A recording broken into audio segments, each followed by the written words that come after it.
Hello everyone. Our menu for today is chicken suki with egg yolk, tofu sauce, and crispy mushroom crumble. Let's see how we prepared and how we cooked until we enjoy our suki dish. First, we bought our ingredients from local stores, and here's all of our ingredients. First, eggs and orangey mushroom. Vermicelli noodles and vegetables including cabbage and water spinach and our tofu, chicken,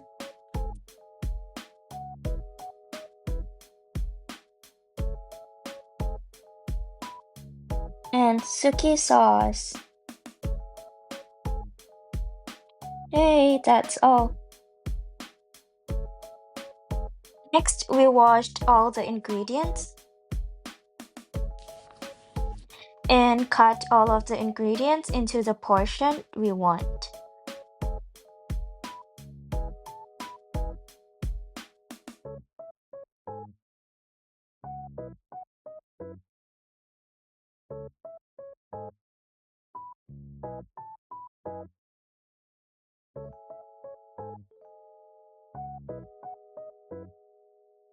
We have to separate the egg yolks from the white eggs since we will use the egg yolks in our sauce.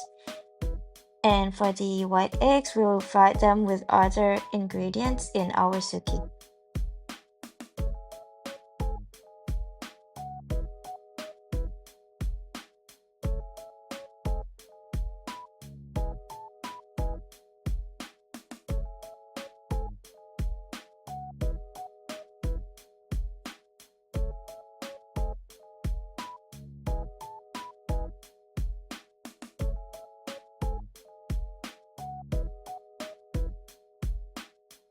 Next, let's start doing the sauce. First, we smashed tofu until it have a soft and smooth texture. Then we add egg yolks into the tofu. And then we stir it all to mix well.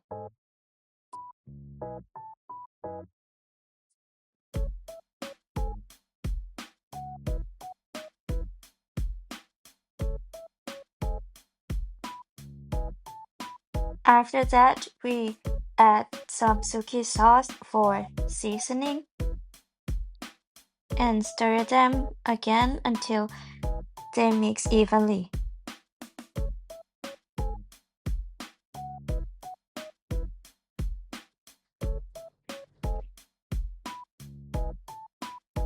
And now all of our ingredients are prepared. So let's start cooking. First, we fry the garlic for a good smell and enhancing taste. Then we start to fry everything starting from chicken. And after that, we add vegetables into it and fry it together. And we have used no oil at all. And here are teammates. Yay! Hi everyone.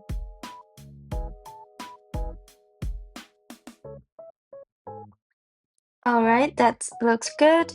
And then we add sauce as the last one. Wow, looks so yummy. And then stir and stir and stir.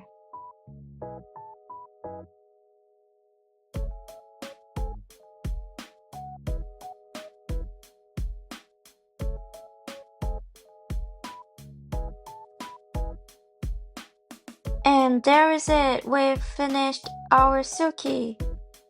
Yeah, it's ready to eat now. We place it into the dish like this, and then we add a mushroom crumble we have done before that, and then enjoy eating.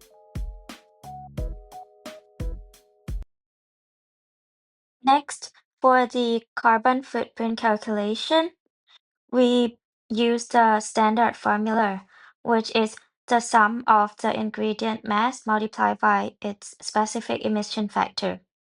So first, we start to search for the emission factor of each component, and then we calculation based on our serving assumptions, which include 100 gram of protein, 150 gram of vegetables, and 50 gram of noodles, which the total weight of the dish is 0.33 kilograms, and the result total carbon footprint is 0.77 kilogram carbon dioxide per serving. So this value really impact the environment. We have compared our chicken tofu suki to the standard beef suki. So based on 100 gram of beef, which has a high emission factor of 27 kilograms carbon dioxide per kilogram, along with its side ingredient, we approximate the carbon footprint of the standard beef suki as 3.55 kilogram carbon dioxide per serving. And that's a very high value compared to our chicken tofu suki. By optimizing our protein sources and ingredient ratios, we have achieved a 75 reduction in carbon dioxide emission compared to the standard.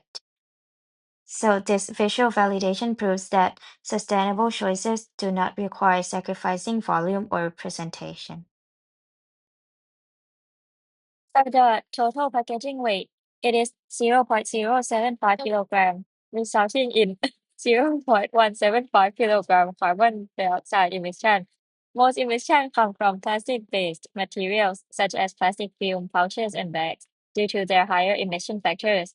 In contrast, the molded up pouch tray contributes very little to overall emission.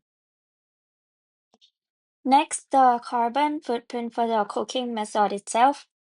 So to calculate this, I broke down our six-step process into energy and resource inputs. First, the water usage. We estimated using 10 liters of water for the prep and cleaning in step one. Using standard emission factors, this contributes a negligible 0.003 kilogram of carbon dioxide emission. And second, the steps two and three, cutting and sauce mixing, are done entirely by hand and no electricity or machines used, so these steps add zero emissions. Third, the thermal energy.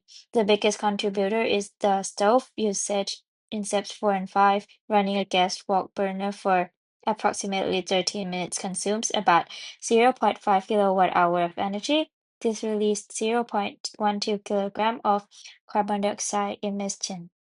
And in total, the cooking process adds just 0.13 kilogram of carbon dioxide emission. The carbon footprint of waste for this dish is 0.175 kilogram carbon dioxide emission. Notably, this footprint is derived entirely from the packaging waste, because the food waste footprint was successfully mitigated to 0 kilogram carbon dioxide emission through circular cooking methods. Chicken skins were rendered into oil, vegetable scraps were upcycled, and eggshells were composted. Therefore, the only remaining carbon impact waste comes from the unavoidable plastic packaging. And for the total carbon footprint of the dish, it includes the ingredients, waste or packaging and cooking process, which is approximately 1.08 kilogram carbon dioxide emission per serving. So it's 0.77 kilogram carbon dioxide emission for ingredients, which is the largest contributor. primarily the chicken and tofu, and there's 0.175 for waste and 0.13 for cooking process, which is derived from water and stove usage. So it gives the total sum of 1.075 kilogram carbon dioxide emissions. After finished cooking, we have managed the waste by these ways. So first, for the vegetable scraps like peels and cores and stems, we didn't discard them. They are boiled to create a vegetable stock base for other items on our menu or used to feed animals, such as the turtles, which is shown in the video. And for the chicken bones and skin, we use them to render down to produce stock and fat, which serve as natural flavor enhancers. And for the leftover ingredients like mushroom and tofu, we use them to cook for other menus and enjoy eating together. Thank you. That's the end of our presentation. Next, our water management acts on two levels. For the direct management, we replaced a wasteful running taps with a three-step basin soak for vegetables, and we reuse it to irrigate our garden. And we also ensure the noodle soaking water is utilized in the cooking process. And second, the ingredient choice. This is where we make the biggest splash. Producing beef requires a massive 15,000 liters of water. By choosing chicken and tofu instead, we drastically cut our supply chain water footprint by nearly 75%. Next, for the electricity cost, the cooking process used two electric pots operating for 30 minutes, resulting in a total electricity consumption of 1.5 kilowatt hour, based on an average electricity rate of 7 baht per kilowatt hour. The total electricity cost was approximately 10.5 baht.